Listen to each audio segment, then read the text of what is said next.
Noticias Repretel. Muchísimas gracias por informarse con nosotros. Vamos de inmediato al tema más fuerte a esta hora. Por supuesto, le estamos hablando de los 11 allanamientos en el caso del cementazo. Está Cristian Fallas desde la Corte para ampliarnos. Cristian, buenas tardes.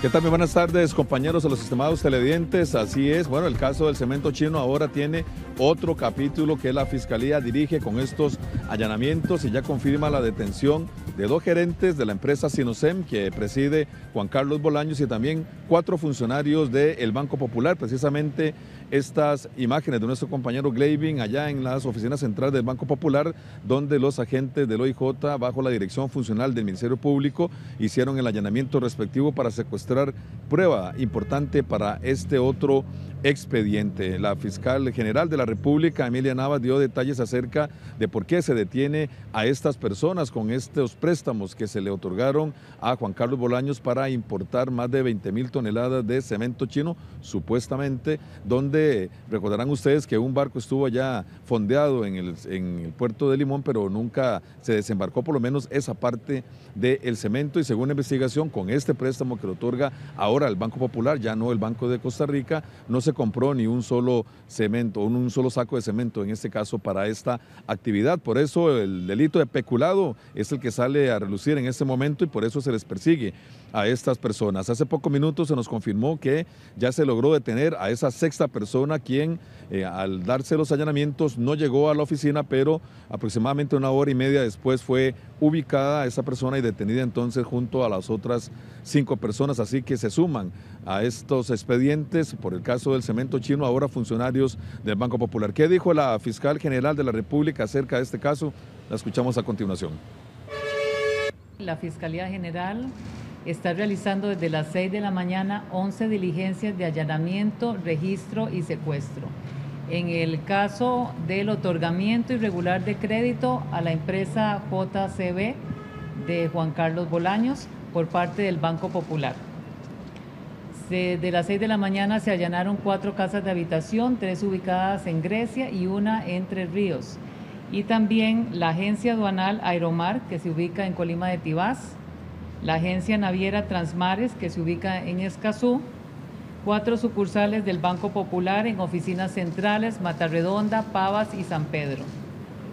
Además, el Banco Improsa en Barrio Escalante, en donde únicamente se busca un documento en particular, que es un contrato de fideicomiso.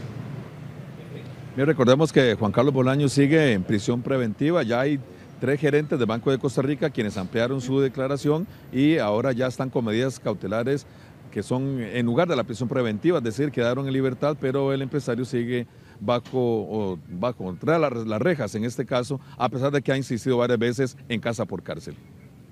Cristian, evidentemente es un tema bastante denso, pero parte de esta investigación tiene que ver con esta importación de cemento que se justificó tanto al Banco de Costa Rica como al Banco Popular por una tonelada determinada, pero fue el mismo tonelaje que se utilizó para pedir estos créditos. Eso es básicamente en lo que se concentra ahora entonces la Fiscalía. Es correcto, en este caso hay información de que él presenta esas importaciones a ambas entidades financieras para justificar precisamente esos préstamos. Recordemos que en el Banco de Costa Rica fueron 30 millones de dólares. En este caso el Banco Popular le presta 5 millones de dólares y según investigación, pese a que esta operación estaba en mora, es decir, no estaba al día, le refinancian casi 5 millones de dólares más al empresario. Por eso la Fiscalía persigue a esos funcionarios del Banco Popular que tiene acceso a precisamente a este consejo de créditos de por qué no se garantizaron que estos préstamos se fueran a honrar, es decir, que estaban estafando al Banco Popular en este caso. Bien, Cristian, más adelante estaremos con usted para ampliar más detalles. Vamos a Grecia porque ahí detuvieron a 3 funcionarios del Banco Popular por otorgar un crédito de 5 millones de dólares a Juan Carlos Bolaños sin ninguna garantía. Vamos con Roy Solano. Roy. Pilar, parece que más que casualidad fue una situación muy lamentable la que se presentó en Grecia, que ha sorprendido a los ciudadanos, a los vecinos de 3 comunidades. Estamos hablando El Encanto, urbanización El Encanto, también el barrio conocido como barrio San Roque, también de Grecia, y el barrio Latino. Estos barrios fueron donde se ubicaron los agentes judiciales en imágenes, inclusive que tenemos también exclusivas de uno de los sectores donde se allanó y se detuvo a uno de los funcionarios de apellido Alpizar. Estamos hablando de personal que fue, según la Fiscalía, relacionado con el otorgamiento de créditos, también relacionado con analistas financieros y en otro caso un ejecutivo precisamente de crédito, todos del Banco Popular. A ellos se les allana a partir de las 6 de la mañana por una razón obvia, una razón lógica. Ellos tenían que transportarse hasta las sedes bancarias donde estaban trabajando, así que antes de que lo hicieran y que se realizara el allanamiento más importante también, que fue en un banco, deciden acudir a sus casas para evitar precisamente que ellos pudieran tener algún tipo de filtración o que se filtrara algún tipo de información y pudieran tener acceso a ellos a prueba importante que la Fiscalía iba a decomisar durante la mañana. Es por eso que se les detiene en estos lugares, en sus casas de habitación. A todos ellos les revisa las viviendas para buscar, entre otras cosas, algunos estados financieros, principalmente actas de crédito, algunos mensajes, computadoras, toda aquella papelería que sea necesaria y que sea utilizada también por la Fiscalía como prueba. Eso es básico porque en estos momentos estamos hablando, ahora sí, de funcionarios de otro banco estatal. Otro banco estatal, Roy, le iba a preguntar justamente sobre eso. ¿Cuál es el papel del Banco Popular en toda esta trama del cementazo para empezar a aclararlo, a desglosarlo? Porque sabemos ya la parte del BCR, la gente también imputada por ese lado, pero ¿cuál sería el papel de estos funcionarios del Popular? Recordemos que hay aspectos muy importantes. Estamos hablando de gerentes, estamos hablando de ejecutivos también de crédito. Son personal que por su propia cuenta tenía la posibilidad de aprobar o no aprobar un crédito. Eso es lo que se está ventilando por parte de las autoridades. No estamos hablando de que el banco en general sea el responsable, jamás. Estamos hablando de que puntualmente la Fiscalía ha establecido que esos funcionarios tuvieron algún tipo de participación irregular en el otorgamiento de este crédito.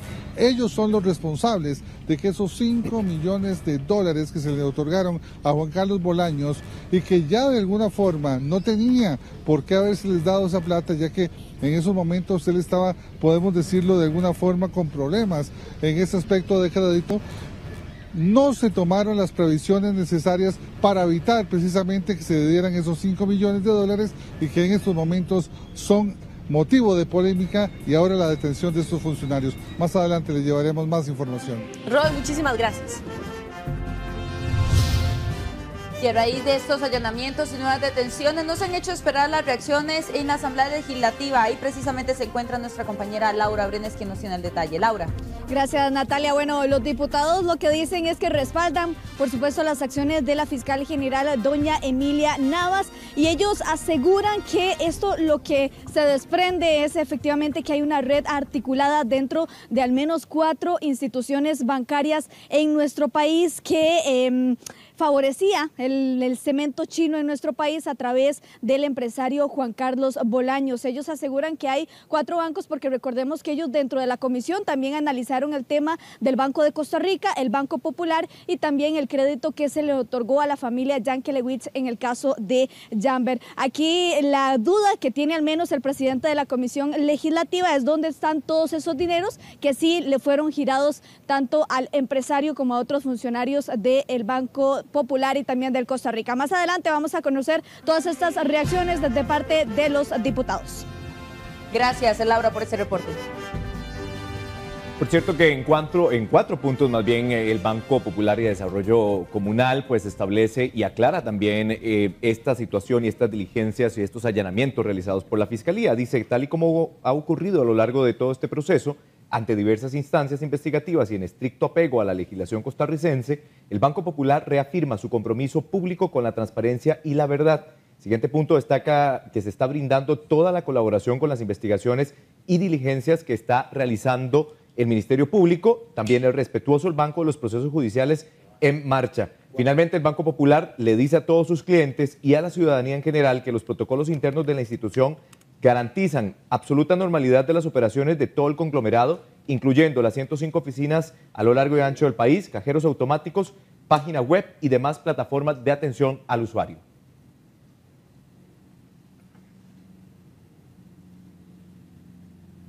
Y un hombre pasará 6 meses en la cárcel por seguir mujeres y amenazarlas con un arma hasta violarlas o abusar sexualmente de ellas en Pocosí. La policía investiga 6 casos. Uno de los ataques lo realizó el agresor frente a una menor de 4 años. Gustavo Díaz viajó a la zona y nos trae los detalles. Él me alcanza y me arrincona en la calle y me dice que me quede callada, que no diga nada, sino que él mata a mi hija. ¿La amenazó con pistola? Sí, me alzó la camisa y me enseñó el arma. Por hacerle eso a las mujeres, el juzgado penal de Pocosí dictó la medida. Medio año pasará en la cárcel un hombre de apellido López por violar y abusar sexualmente de jóvenes en menos de un mes. El hombre seguía a las mujeres en una motocicleta y las amenazaba con un arma de fuego. Hay un ligero ataque con 2 personas menores de edad, dos niñas o jovencitas menores de edad. La fuerza pública empieza a hacer el rastreo. Ya teníamos nosotros todo un perfil de la persona que teníamos señalada como presunto responsable. Se estaba trasladando en una motocicleta Freedom color roja, una persona con textura gruesa, moreno. La fiscalía confirmó que recibieron 5 denuncias formales de muchachas que fueron atacadas en Ticabán, Balastre, San Bosco y San Luis de Jiménez, también en La Rita. A eso de las 9 de la noche se dio uno de los casos, exactamente aquí, en barrio San Francisco de Asís de La Rita de Pocosí.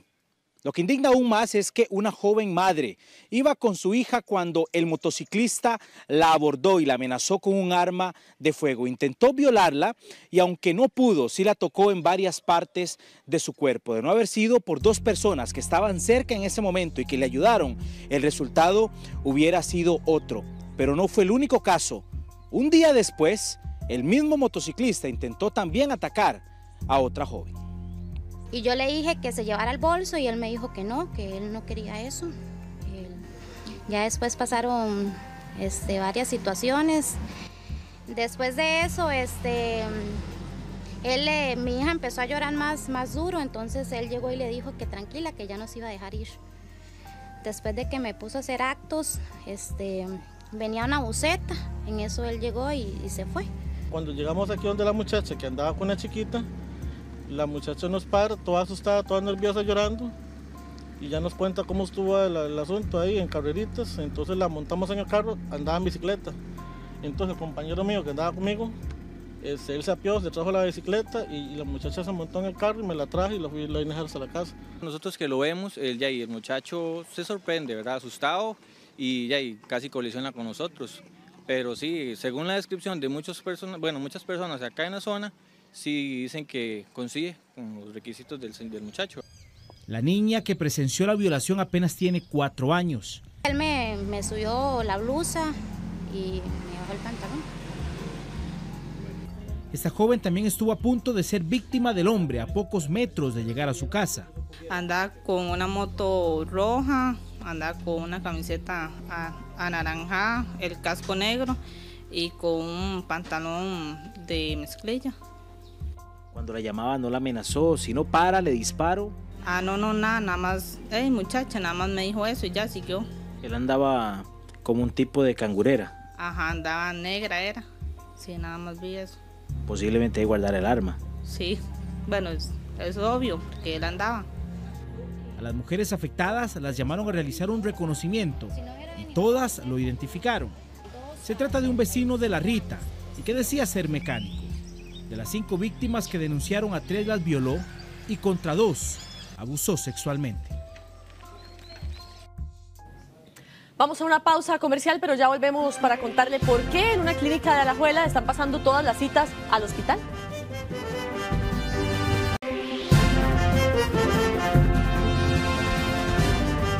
Gracias por informarse con nosotros. La ex subdirectora de un colegio en Heredia podría pagar 40 millones de colones a 7 docentes, pese a que fue ella la que los demandó. Tras una manifestación pública, la funcionaria los acusó por injurias y calumnias, pero los jueces le dieron la razón a los profesores.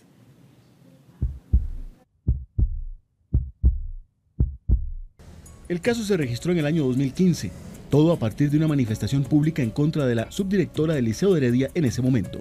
Se tomaba atribuciones como por ejemplo que nos mandaba amonestaciones, algunos de nosotros, cuando eso no es potestad de la subdirección, es potestad del señor director, y al vivir nosotros en un estado de derecho se tenía que seguir el debido proceso. Entonces primero se nos tenía que hacer una llamada de atención oral si es que existía la falta, y ya después pues venían las amonestaciones escritas.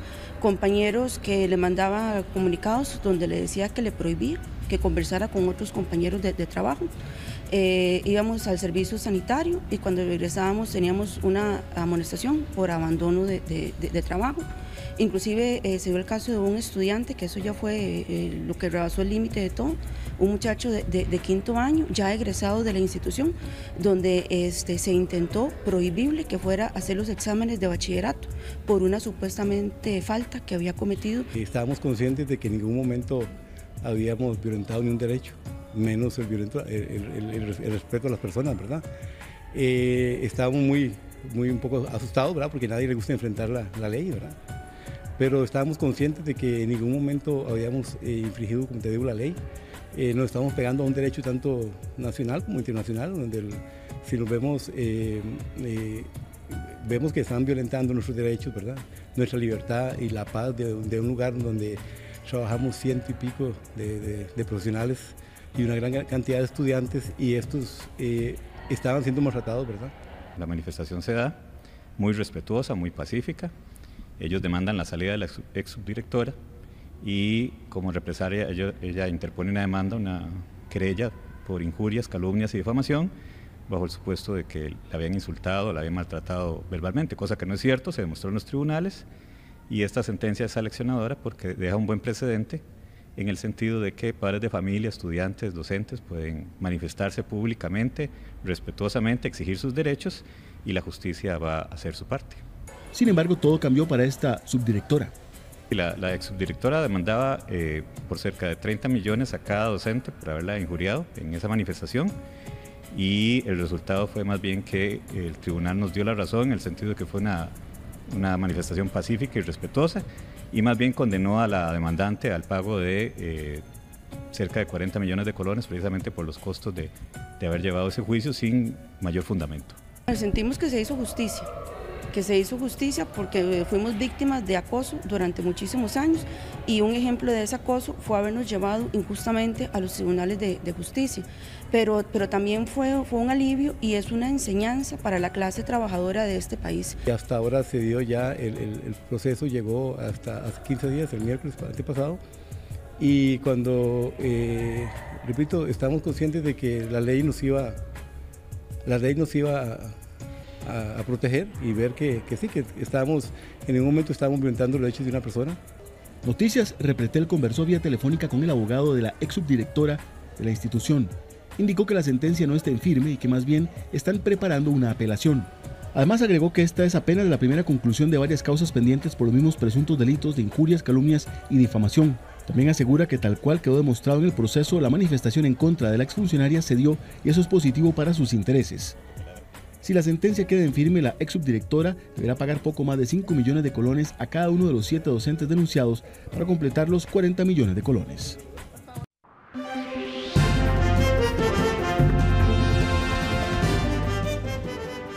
La Fiscalía detiene a 4 funcionarios del Banco Popular por el caso del cemento chino. Un policía estaría vinculado a una organización narco de Jacó que las autoridades desarticularon hoy. Los estudiantes del Liceo de Costa Rica tienen sentimientos de culpa, según reportan los profesores. Las multas por no andar RITEVE y el marchamo son las más comunes en lo que llevamos del año. Le mostramos por qué en nuestras carreteras los peatones son imprudentes y hasta irresponsables.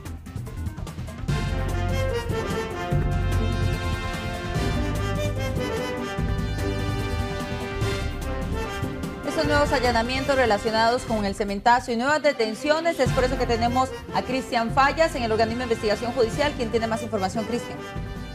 Así es, Natalia, buenas tardes de nuevo. Bueno, vamos a presentarle la siguiente información que resume lo que ha sido estos allanamientos y por qué se detiene en este caso a 4 funcionarios del Banco Popular y también a 2 gerentes de la empresa Sinosem que preside Juan Carlos Bolaños, relacionados precisamente a la importación del cemento chino. Veamos la siguiente nota.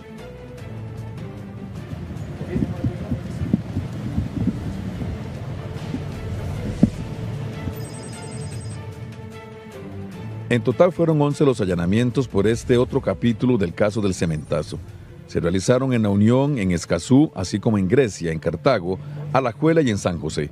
Se detuvo a 6 personas señaladas por el delito de peculado, según la Fiscalía, al otorgar de manera irregular préstamos a Juan Carlos Bolaños para importar el cemento desde China.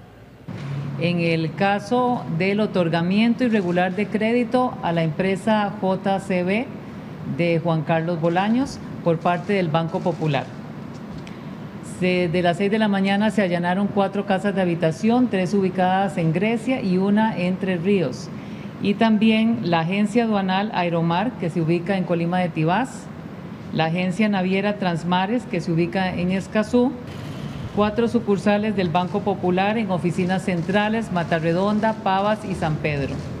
Entre los detenidos figuran 2 gerentes de Sinosem de apellidos Rojas, primo de Juan Carlos Bolaños, según esta investigación, y otro colaborador de apellido Cortés, además de los funcionarios del Banco Popular de apellido Bogantes, quien es analista de crédito, otro de apellido Gómez, ejecutivo de negocios, Alpizar, director de banca empresarial, y uno de apellido Delgado, de la División de Banca Institucional Corporativa.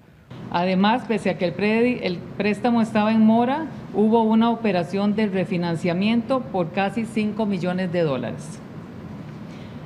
Y el Banco Popular la otorgó sin hacer hincapié en las alertas que debieron haber impedido este nuevo refinanciamiento. Según la Fiscalía, contra los 6 detenidos se pedirá prisión preventiva por un periodo de 6 meses. Juan Carlos Bolaños también figura en esta nueva causa. Además del Banco Popular, se allanó una oficina del Banco Improsa donde el único interés en este caso era localizar un documento referente a un fideicomiso. Bien, con la siguiente información que les vamos a presentar, recordamos exactamente qué es el caso del cemento chino, del cementazo, que también alcanzó todos los poderes de la República, por eso se convierte en uno de los mayores escándalos de corrupción en nuestro país. Veamos la siguiente nota.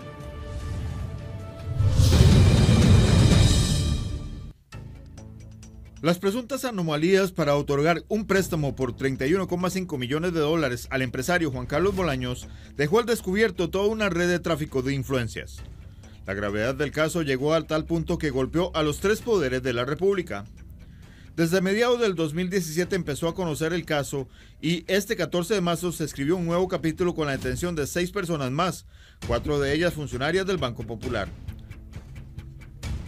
También llevó a la separación de su cargo al magistrado de la Sala Tercera, Celso Gamboa, además del adelanto de la jubilación del fiscal general Jorge Chavarría y de la fiscal general adjunta Berenice Smith.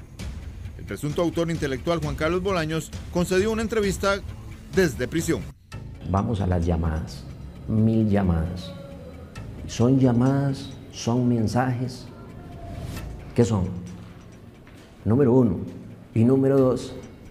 ¿Por qué razón no incluyen dentro de esos informes de las llamadas a los otros funcionarios de otros partidos políticos que posiblemente también están dentro de esa lista de llamadas en el mismo número telefónico que usted dice? Junto con el empresario se detuvo a 5 jerarcas del Banco de Costa Rica, donde se gestó el cuestionado préstamo. El 3 de octubre, en sesión del Consejo de Gobierno, el presidente Luis Guillermo Solís tomó la decisión de separar a la Junta Directiva del Banco de Costa Rica. El 5 de ese mismo mes, el diputado por el Partido Acción Ciudadana, Víctor Morales, renunció a su curul al ser blanco de la investigación por sus nexos con el cuestionado empresario importador de cemento chino. El 18 de octubre, la Corte Plena suspendió al magistrado Celso Gamboa por 3 meses y ahora tramita su destitución. Hay varios dentro de ese informe que deberían estar y que son personas conocidas que no tienen absolutamente ninguna relación con los hechos que se están discutiendo, pero recortan la información a conveniencia. Eso es algo que yo no estoy de acuerdo. Una comisión legislativa investigó el caso y entregó un informe amplio a la Fiscalía General donde se incluyen múltiples entrevistas a los involucrados. Desde el 2003, Bolaños ganó varias licitaciones y en 2015 logró empezar la importación de cemento desde China, 7,000 toneladas, luego de que se aprobara una reforma al reglamento del Ministerio de Economía que fue gestionado en tiempo récord. Bien, ahora hay que esperar que el Juzgado Penal de Hacienda atienda esta diligencia donde la Fiscalía va a solicitar prisión preventiva porque son funcionarios públicos y también se le traslada en este caso a personas, en este caso privadas, como son esos dos gerentes detenidos y también a Juan Carlos Bolaños. Cristian, precisamente eso le iba a cuestionar. Ellos entonces están ahorita en celdas del OIJ de San José, en el primer circuito. Acá serían trasladados, Natalia, recordemos también que hemos también informado que hay problemas de campo precisamente en las celdas del OIJ, así que ellos van a ser trasladados acá y luego al Guaycochea, donde se va a realizar esta audiencia, donde se solicitará contra ellos la prisión preventiva. Perfecto, Cristian, muchas gracias por este reporte. En Grecia detuvieron a 3 funcionarios del Banco Popular también involucrados en este caso. Vamos con Roy Solano, que tiene los detalles. Roy. Pilar, es increíble lo que se está sucediendo aquí en Grecia. Los vecinos están conmocionados por la detención de 3 funcionarios del Banco Popular. Estamos hablando de uno de apellido Gómez, otro de apellido Bogantes y otro de apellido Alpizar. Este último director de la banca corporativa, del cual pertenecen las imágenes que vamos a ver, pues son precisamente el allanamiento a su vivienda ubicada en el sector del Encanto. Los otros 2 allanamientos se realizaron en la zona conocido como el barrio de San Roque de Grecia y también el barrio Latino. Allí estas personas curiosamente estaban muy cerca entre sí, a escasos 500 o 600 metros de distancia a sus viviendas, pero la acción judicial que se dio a las 6 en punto de la mañana y que se extendió aproximadamente hasta las 8:30, 8:45, fue como el previo a lo que eran los allanamientos, a lo que fueron las sedes bancarias y también a las diferentes instituciones, principalmente aduanas. Esto porque no quería la Fiscalía que estas personas salieran de sus casas y eventualmente pudieran entorpecer la diligencia que se estaba realizando o que trascendiera algún filtro de información y que ellos pudieran acceder a alguna documentación importante del camino o bien en sus lugares de trabajo. Es por eso que deciden allanar a estas personas inmediatamente en sus casas de habitación para buscar no solamente allí lo que es documentación importante y también todo tipo de documentación que los pueda relacionar con el caso. Roy, ¿dónde están estas personas detenidas en este momento? Pilar, todos fueron trasladados al primer circuito judicial. Allí se está concentrando a todos los detenidos, en este caso los 6 que han sido detenidos acá. Esto es importante decirlo también porque ya de antemano les decimos que esto va a traer un caos, sobre todo adaptación social, porque no hay campo donde ubicar a estas personas. Pero aún así regresamos al estudio con mucha más información, Douglas. Gracias, Roy. Vamos con Douglas. Claro, porque también hay repercusiones en el ámbito político. Laura Brenes está preparada. Laura, buenas tardes. Buenas tardes, Douglas. Bueno, y la reacción de los diputados es respaldar el actuar de la fiscal general doña Emilia Navas, y ellos aseguran que tiene que tener más mano dura con otros funcionarios públicos de altos puestos que todavía deben rendir cuentas acerca de esta investigación. El presidente de la comisión que analizó precisamente todos estos créditos asegura que hay una red articulada de funcionarios de instituciones públicas que están favoreciendo el cemento chino o que favorecieron en su momento a Juan Carlos Bolaños. Escuchemos parte de las declaraciones del presidente don Ronnie Monge y también de otra miembro de la comisión, doña Patricia Mora. Obviamente uno no se alegra que la gente vaya a la cárcel, pero se alegra que la justicia sea para todos y que en estos casos donde la corrupción ha llegado y ha sido desde el más alto nivel, desde la Casa Presidencial, donde se han emitido muchas de las órdenes para que esto se diera, hay que dar un ejemplo a la ciudadanía costarricense de que cuando se cometen actos de corrupción, sin importar cuál sea el cargo que se tiene, se debe cumplir ante la justicia costarricense. Yo creo que todavía faltan las figuras de más alto nivel de este país, que obviamente la fiscal, que ha tenido prudencia pero que ha sido enérgica, no va a hacer cosas que vayan a perjudicar directamente en este momento la institucionalidad del país, pero yo creo que hay personas del más alto nivel que terminarán siendo interrogadas por la Fiscalía General de la República. Es un funcionario del Banco Popular que ya sabíamos que desde un celular propiedad del banco, que él utilizaba desde ahí, él hacía transacciones de cotización de precios de cemento. Es decir, yo creo que efectivamente nosotros debemos de colaborar y de apoyar permanentemente la labor del Ministerio Público, un banco que es de todos los costarricenses, como el Banco Popular, creado para ayudar a los trabajadores, resulta que otorga créditos millonarios sin saber si lo que les están poniendo de garantía servirá para respaldarlo debidamente. Los diputados aseguran que hay 4 bancos del Estado que están articulados con un tema como este que nunca había pasado en nuestro país. Recordemos que anteriormente se había involucrado también al Banco de Costa Rica y ahora al Banco Popular, y recordemos que ellos mismos también investigan el tema de Jamber con la familia Yankelewicz. Pero bueno, también en temas legislativos, durante esta mañana sesionó por primera vez la comisión que analiza la Ley de Fortalecimiento de Finanzas Públicas presentada por el gobierno, y recordemos que se había aprobado una vía rápida. El gasto público, también el tema de más impuestos y la reducción de ese déficit fiscal que en este momento involucra las arcas del Estado son algunas de las acciones que van a estar realizando a partir del día de hoy y por 22 días acá en la Asamblea Legislativa, pero más adelante les vamos a traer todos estos detalles. Douglas. Bien, Laura, muchas gracias. Por cierto, ahora usted mencionaba el tema del Banco Popular. Hay un comunicado que ellos emitieron aclarando una serie de aspectos. Lo vamos a ver en cualquier momento. Uno de los puntos menciona que a lo largo de todo este proceso, ante diversas instancias investigativas y en estricto apego a la legislación costarricense, el Banco Popular reafirma su compromiso público con la transparencia y también con la verdad. El Banco Popular está brindando toda la colaboración al Ministerio Público, a todas las diligencias que está realizando en este momento el Ministerio Público. También, dice el banco, es respetuoso de los procesos judiciales en marcha. Finalmente, dice el Banco Popular que los clientes tienen que estar tranquilos porque básicamente todos los protocolos internos se están siguiendo, los que establece la institución a nivel interno, garantizan absoluta normalidad de las operaciones de todo el conglomerado, incluyendo las 105 oficinas que tienen a lo largo y ancho del país, cajeros automáticos, la página web y también todas las plataformas de atención al usuario.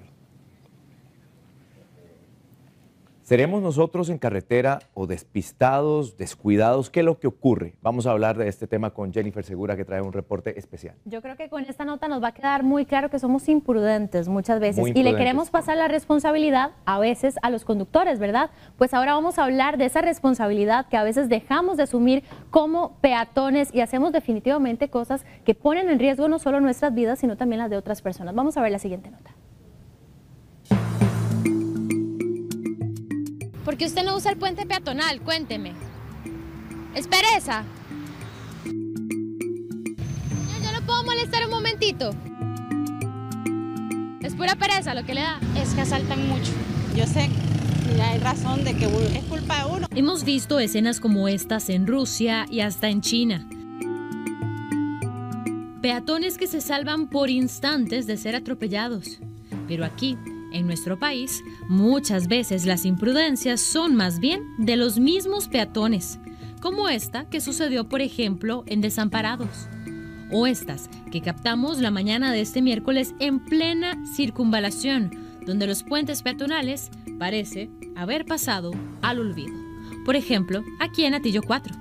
Bueno, esta es una de las pocas personas que en cuestión de 20 minutos hemos visto usar ese puente, porque la mayoría se viene hasta esta intersección que vemos, se confía de los semáforos, pero como nos lo decían ellos mismos, es muy difícil porque son los carros que están cruzando circunvalación y también los que intentan accesar hacia las paralelas a este sector. Entonces, por más que haya un semáforo, siempre hay carros circulando hacia cualquier sentido. Entonces, definitivamente es un gran riesgo para las personas que tienen el puente a cuestión de 50 metros. ¿No puedo molestar un momentito? ¿Usted por qué no usa el puente? ¿Por qué no usa el puente peatonal, señor, para cruzar muy rápido? ¿Le da pereza? ¿Ustedes me quieren contar por qué nunca usan el puente peatonal? ¿Qué es? ¿Pereza? ¿Qué es lo que pasa? Bueno, es que como yo vengo de este lado, entonces como que el cruce de este lado de las calles, a veces igual los carros se doblan por aquel lado, entonces, y que el puente también es como más largo. Entonces es perecilla. Pereza. ¿Qué le parece cuando se escucha decir eso usted, poniendo en riesgo su vida por unos 50 metros de más? Sí, no, yo sé, hay razón de que es culpa de uno. Sabemos que es un riesgo porque es un riesgo bastante grave, vienen carros de todos lados, por ejemplo la moto que estaba ahí súper imprudente, ¿verdad? Entre otro montón de cosas más. Pero bueno, ahí nos toca pasar por acá y pasamos con niños y demás. ¿Qué les parece eso? ¿No les parece que viendo las noticias y viendo la cantidad de accidentes que hay, es mejor usar el puente un momentito? Claramente. El tema es tiempo, ¿verdad? ¿Es pura pereza lo que le da? Es que asaltan mucho. ¿Cómo? Asaltan mucho ahí. ¿Y prefiere cruzar aquí? Literalmente sí. ¿Por qué usted no usa el puente peatonal? Cuénteme. ¿Es pereza? ¿Usted siempre cruza por aquí? ¿Y por qué no usa el peatonal? Ay, porque me canso mucho allá. Sí, y aquí no hay mucho riesgo. Sí, bastante. ¿Y usted cómo lo hace entonces? Ay, tengo mucho cuidado. Me espero hasta que esté y pueda pasar. Pero no solo los peatones olvidamos las normas. Los ciclistas que deben conducir en el sentido de los vehículos a veces también son imprudentes. Si uno va como peatón, caminar de frente al tránsito, en zonas rurales, en carreteras que no tienen espaldones, en zonas urbanas, pues cruzar donde están los puentes peatonales. Las malas acciones que hacemos los padres de familia cuando llevamos a los niños a las escuelas y vamos tarde. Hay que ver a esos padres de familia dándole todos los malos consejos a sus hijos de cómo llegar rápido a la escuela porque vamos tarde. En lo que llevamos de este año ya murieron 9 personas en atropellos. Durante el 2017 fueron 87. Prudencia, eso es lo que piden las autoridades, porque los sustos no siempre terminan bien.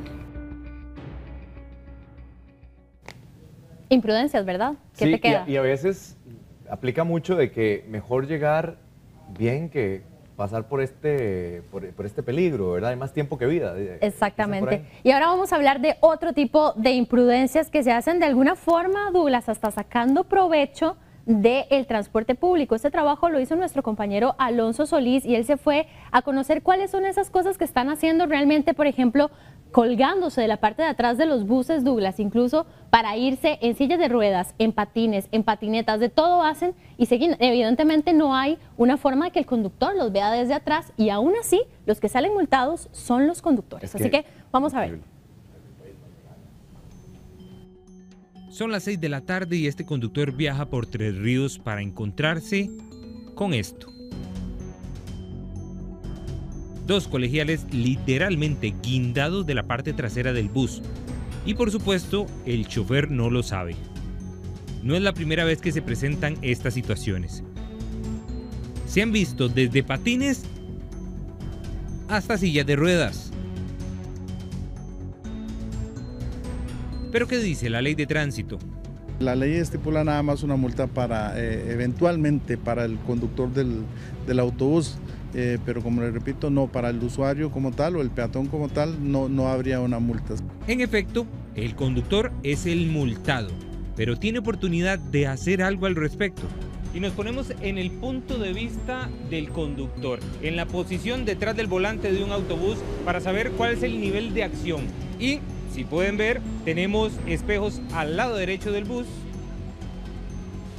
otros espejos al lado izquierdo para ver los dos lados del autobús y por supuesto el que tenemos o el que tiene el conductor arriba de su cabeza. ¿Qué quiere decir esto? Que con estos 3 espejos es prácticamente imposible poder ver la parte de atrás del autobús. Es punto ciego para estos conductores. Estamos con un punto muerto, es imposible saber si se va alguien o no va alguien atrás. Otro conductor viene pitando que vienen personas guindando sobre el autobús al lado de atrás y uno imposible. ¿Y qué tan fácil es subirse? Les cuesta demasiado, la verdad que... Vamos, muéstrame cómo es que se suben. Casi siempre es en la parte de atrás, por supuesto. Sí, señor, sería guindarse estas partes de acá, que siento que es incómodo y súper peligroso haber guindado. Ningún conductor a la actualidad tiene visibilidad para ver acá. Es un punto muerto. Cuando ustedes vienen con una ruta como la General Cañas, ¿qué velocidad toman? 60, 70 por más, porque es prohibido manejar a más velocidad de ahí. Si alguien se cae, le va mal. Es que sería de la vida lo que están arriesgando. Son las rutas de La Carpio y Desamparados las que suman más denuncias y el consejo es para otros conductores.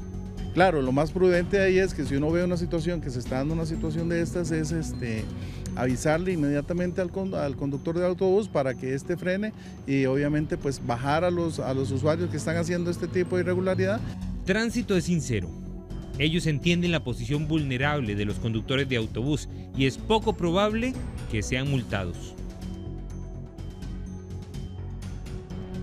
Esos son los vacíos en nuestra legislación que no tienen ningún sentido. Que uno no entiende definitivamente. Ahora, lo que hablábamos también con Alonso, aquí vamos a hablar de un punto muy importante y es también la importancia que cobra el conductor que va atrás viendo lo que está pasando, que le puede de alguna manera por ejemplo, avisar. Por ejemplo, el conductor que va acá perfectamente puede de alguna manera hacerle luces o algo para poder avisarle, o si se puede, bueno, en este caso no, pero tal vez de alguna manera adelantarlo y decirle o hacerle señales de que algo está pasando, ¿verdad?, en la parte trasera de su autobús. Esos son estudiantes, imagínense, en patines. El de la silla de ruedas a mí me parece impresionante, de verdad. Además es algo muy peligroso, en cualquier momento se suelta, en el carro de atrás no logra verlo. Ahí está, por ejemplo. Y esto que va en doble carril, ¿verdad?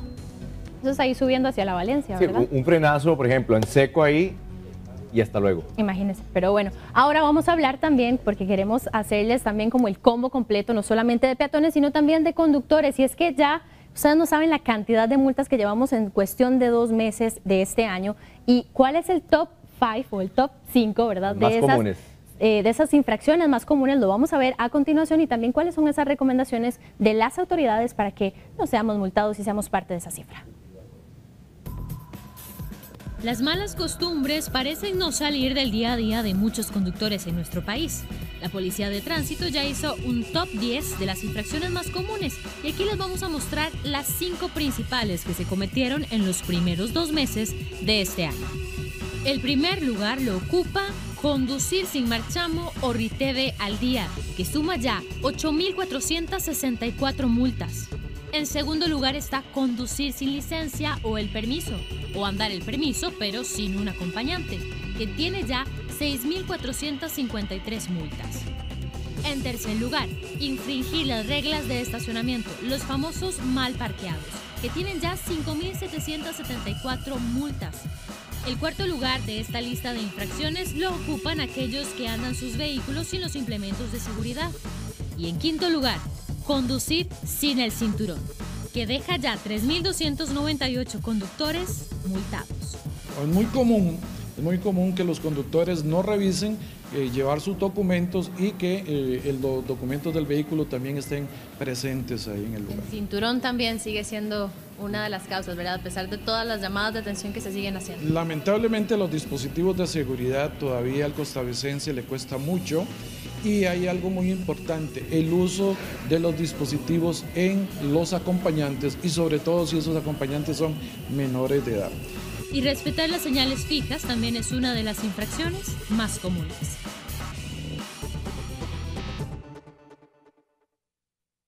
Parece mentira, ¿verdad? Andar sin el marchamo sigue siendo la principal y sin riteve, ¿verdad? Que yo creo que es por la propia seguridad de uno incluso y por el derecho de otros conductores en carretera. Es que pareciera que letra con sangre no entra, porque al final, por más multas que usted ponga, igual siguen estas infracciones que no son desde ahora, Jennifer.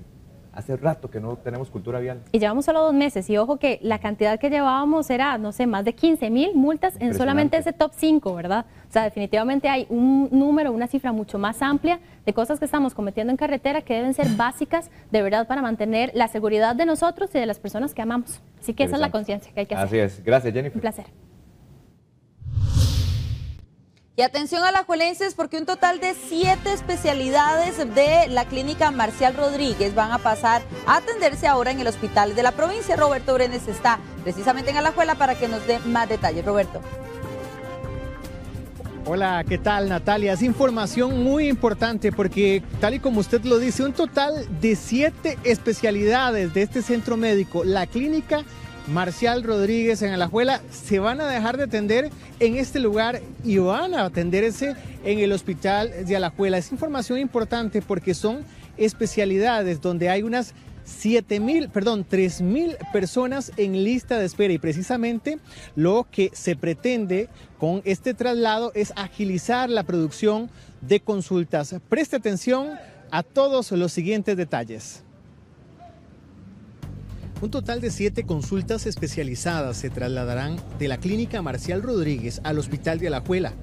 Ahora deberá ir a este centro médico si usted es paciente de psiquiatría, reumatología, endocrinología, gastroenterología, vascular periférico, neurología o medicina interna.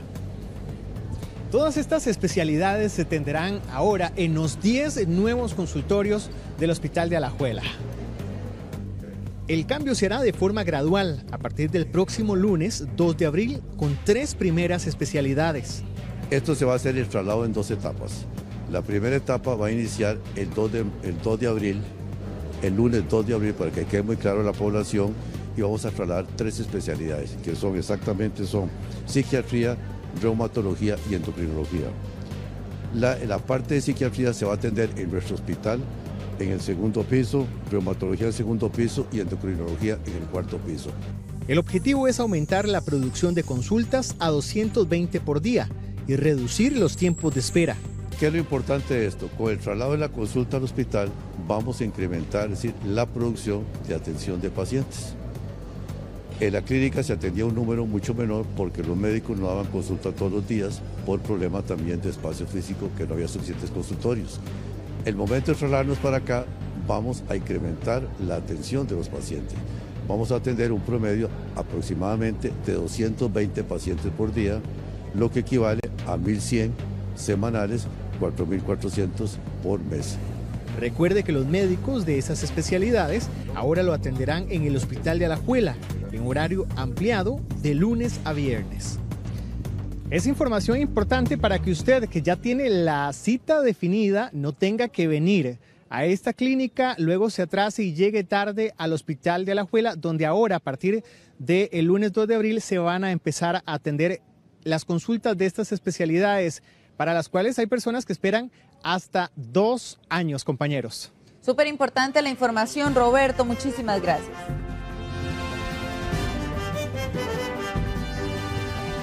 Y los estudiantes del Liceo de Costa Rica ahora viven con la culpa. Todos los detalles al volver.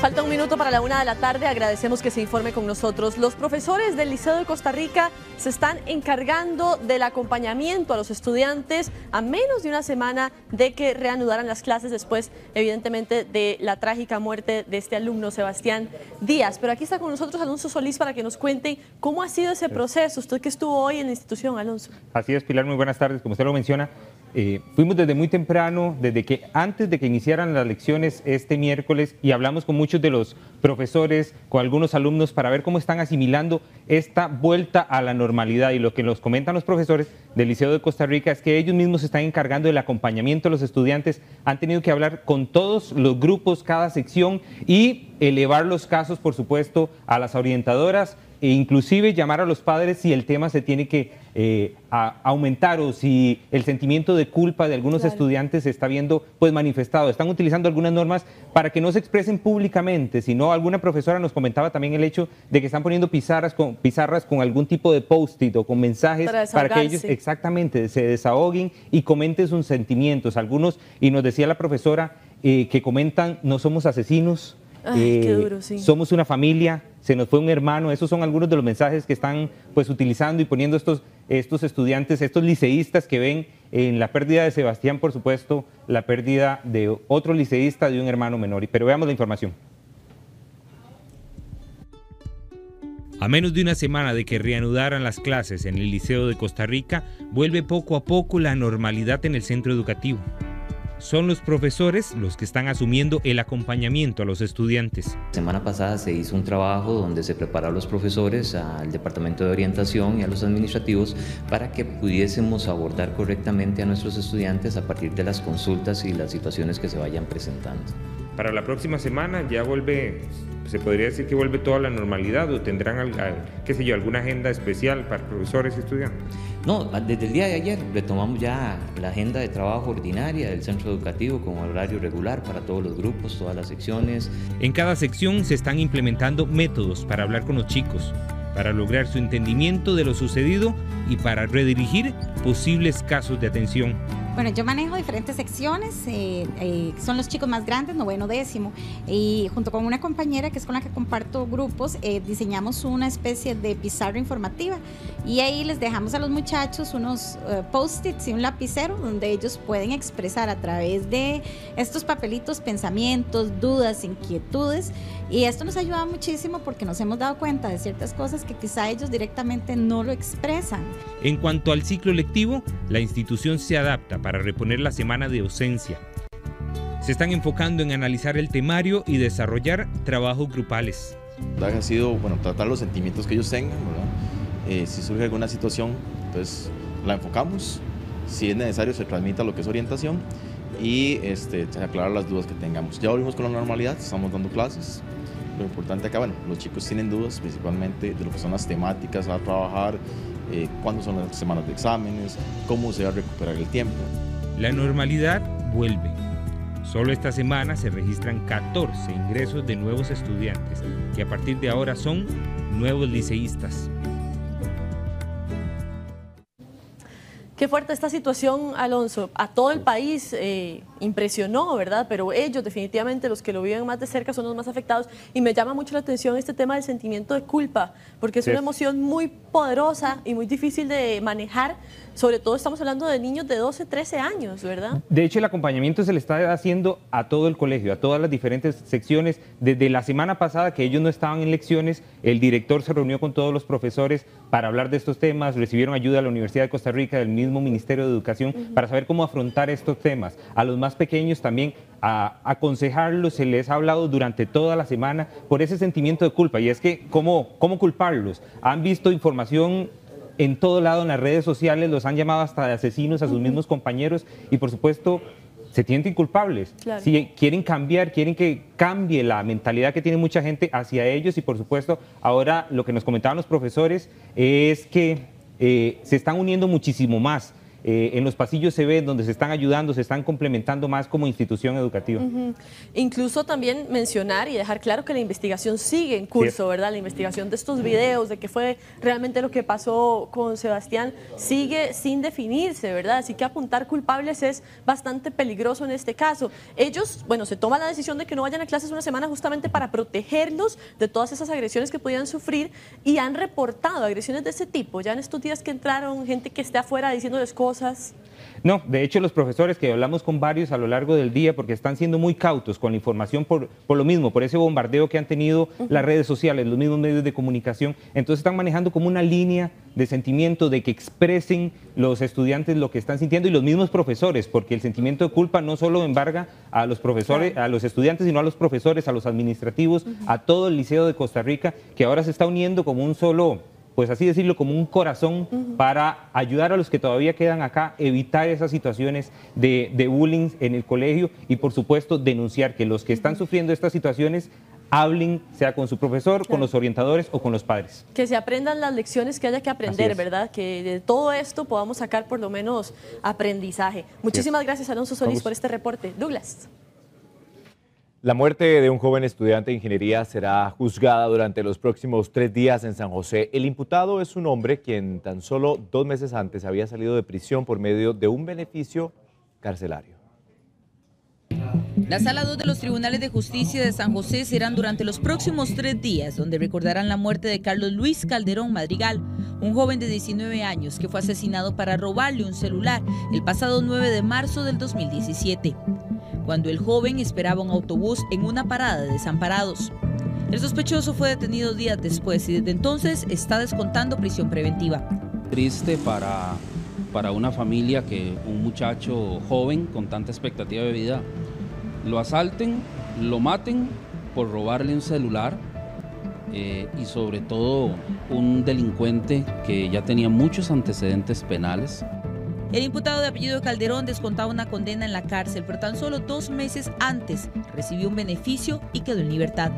En el juicio además se verán los delitos de tentativa de homicidio y robo agravado de un hecho ocurrido por el mismo hombre 2 días antes. Y por medio de una aplicación usted podrá solicitar la hoja de delincuencia en línea, es decir, ahora usted se podrá evitar esas largas filas en el Poder Judicial. Los pasos son muy sencillos y se lo contamos a continuación. Buenos días, vengo a solicitar la hoja de delincuencia.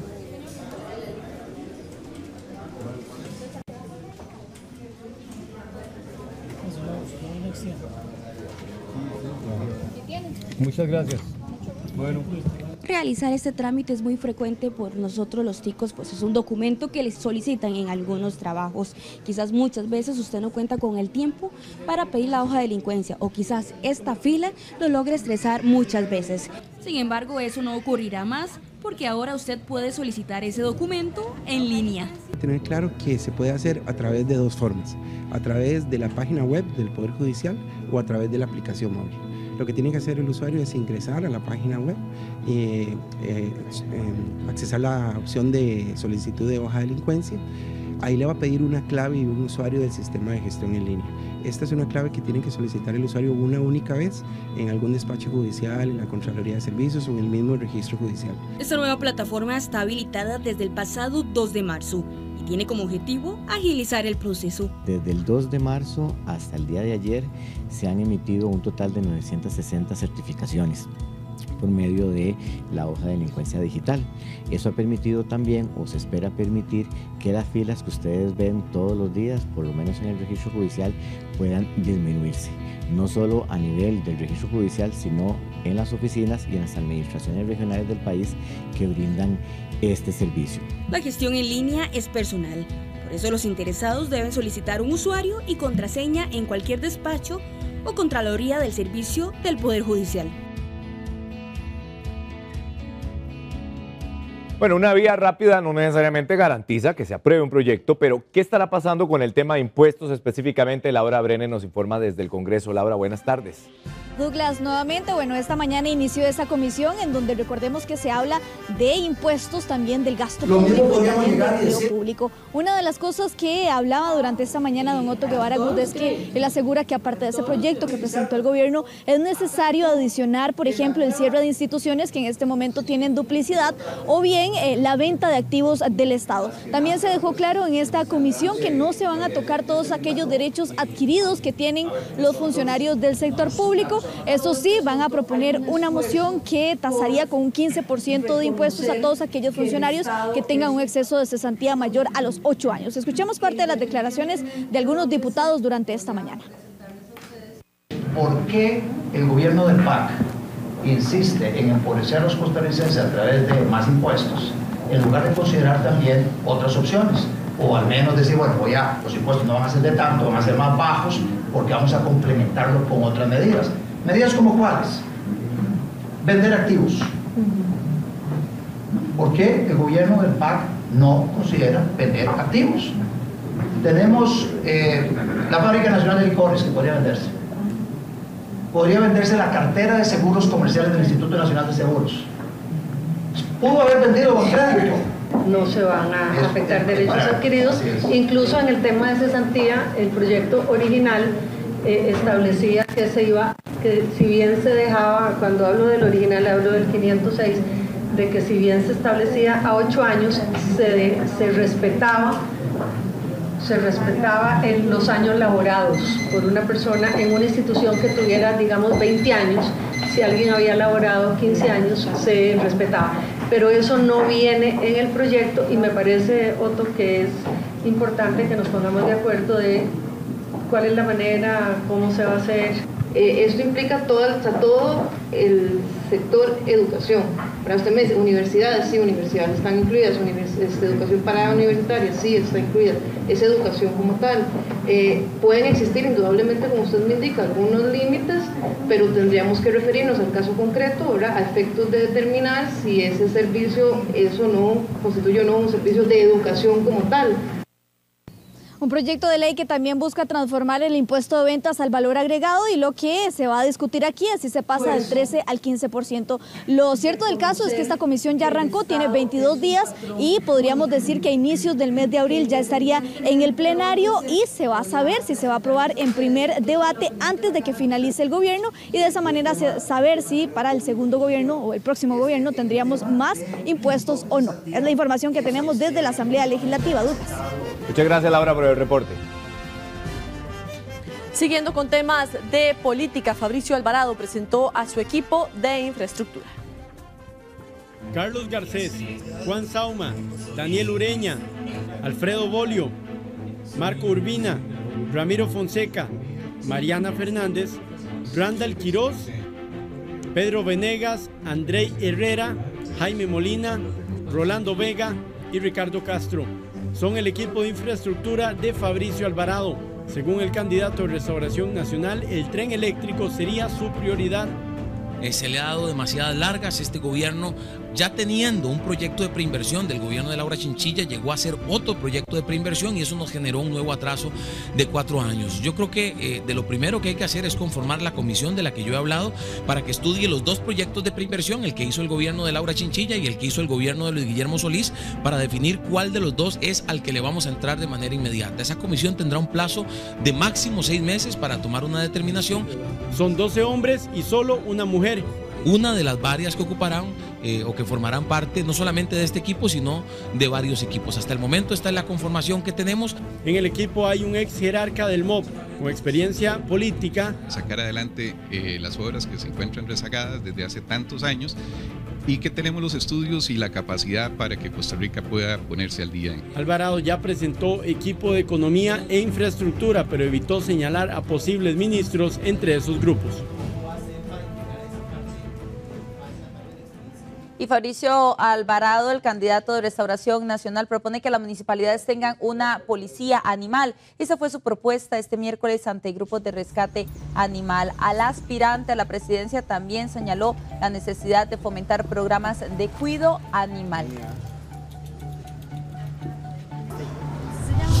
Recuerde que estamos hablando de que es una coordinación, lo que estamos proponiendo en este manifiesto es coordinar con las municipalidades. En este caso no estaríamos hablando de un cuerpo nacional, sino más bien con las municipalidades, y así lo dice el manifiesto, las más grandes, que de alguna manera tienen más posibilidades en cuanto a recursos. El candidato a la presidencia del PAC, Carlos Alvarado, anunciará el plan de trabajo de su equipo económico este miércoles a las 6:30 de la tarde. Se hará la conformación de este grupo. Alvarado reclutó en los últimos días a figuras de otras agrupaciones como la economista Edna Camacho, ex candidata a la vicepresidencia de la Unidad Social Cristiana.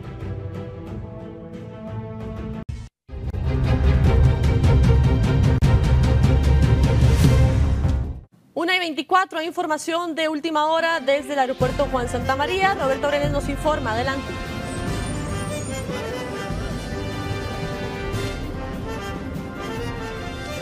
Hola, ¿qué tal? Muy buenas tardes. Así es, minutos de verdadero pánico vivieron los pasajeros que viajaban justamente en esa avioneta que usted observa en imágenes. Lo que se habla es que la aeronave tuvo problemas en el tren de aterrizaje. Es por esa razón que durante algunos minutos se dedicó a sobrevolar los alrededores del aeropuerto Juan Santamaría, justo donde nosotros nos encontramos. Como una de las medidas o decisiones que tomó el piloto fue volar cerca de la torre, precisamente para que las personas pudieran observar si el tren de aterrizaje estaba afuera. Lo hizo en al menos 2 ocasiones, según nosotros pudimos observar desde los alrededores del aeropuerto Juan Santamaría. Ahí el equipo técnico de la torre confirmó que el tren de aterrizaje estaba efectivamente afuera. Sin embargo, el riesgo que existía es que los sistemas no confirmaban que el tren de aterrizaje estaba realmente asegurado. Una decisión realmente difícil que tuvo que tomar el piloto, pero por suerte y por dicha todo transcurrió de la mejor forma y la aeronave aterrizó hace escasos 5 minutos de la mejor forma. Se habla que eran 7 personas que venían en la avioneta y por suerte, según lo que podemos observar desde este lugar, todos se encuentran en excelente estado. La aeronave aterrizó de la mejor forma. Eso sí, en este momento las autoridades de emergencia están atendiendo la escena. Por supuesto, se le da la debida importancia. Es por esa razón que ustedes pueden observar la gran cantidad de unidades de emergencia que están atendiendo, pero por suerte todo transcurrió de la mejor forma tras esta alerta que surgió hace pocos minutos en el aeropuerto Juan Santamaría. Roberto, muchísimas gracias por ese reporte de último momento. Hacemos una pequeña pausa.